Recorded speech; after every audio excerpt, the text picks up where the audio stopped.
हर भारतीय के लिए खुशी देने वाली खबर है। देश की आस्था और खुशहाली का केंद्र गंगा नदी के सूखने का कोई खतरा नहीं है।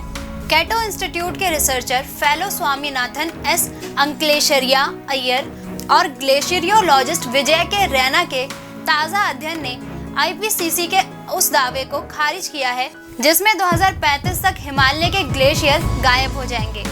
पर्यावरण संबंधी कई जर्नल्स में चेतावनी दी जाती है कि ग्लोबल वार्मिंग के कारण हिमालय क्षेत्र के हजारों ग्लेशियर तेजी से पिघल रहे हैं। इससे गंगा, सिंधु और ब्रह्मपुत्र जैसी नदियों के प्रभाव में भारी कमी आएगी और सूखा पड़ेगा। 2007 में आईपीसीसी ने दावा किया था कि 2035 तक सभी हिमालय ग्लेशियर गायब हो सकते हैं। इकोनॉमिस्ट ने भी 2019 में विशेष रिपोर्ट में दावा किया था कि गंगा का करीब 70% प्रवाह हिमालय के ग्लेशियरों के पिघले पानी से आता है। चूंकि गंगा बेसिन में उत्तर भारत और बांग्लादेश के भारी आबादी वाले राज्य बसे हैं और यहाँ करोड़ों लोग रहते हैं, इसलिए विश्लेषकों को चिंता थी कि ग्लेशियर पिघलने में तेजी और इसके गायब होने से खेती तबाह हो जाएगी। 11,700 साल से पिघल रहे ग्लेशियर।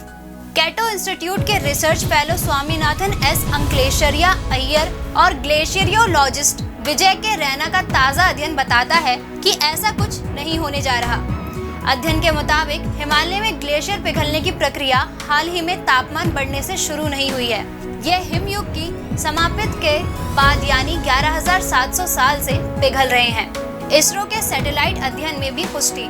इसरो के ताज़ा उपग्रह अध्ययन पुष्टि करते हैं कि 2002 से 2011 के बीच हिमालय में अधिकांश ग्लेशियर स्थिर रहे, कुछ ही ग्लेशियर सिकुड़े हैं।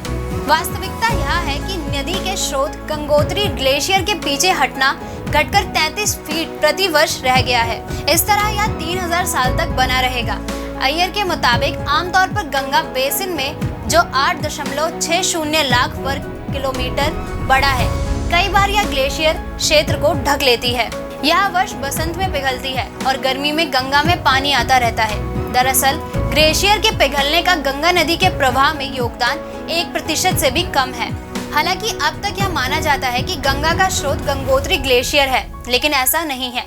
नदियों का प्रभाव बारिश और हिमपात से होता है, जो ग्लेशियर गायब होने के बाद भी जारी रहेगा। ग्लेशियर के पिघलने पर गंगा नदी के प्रवाह में योगदान 1% से भी कम।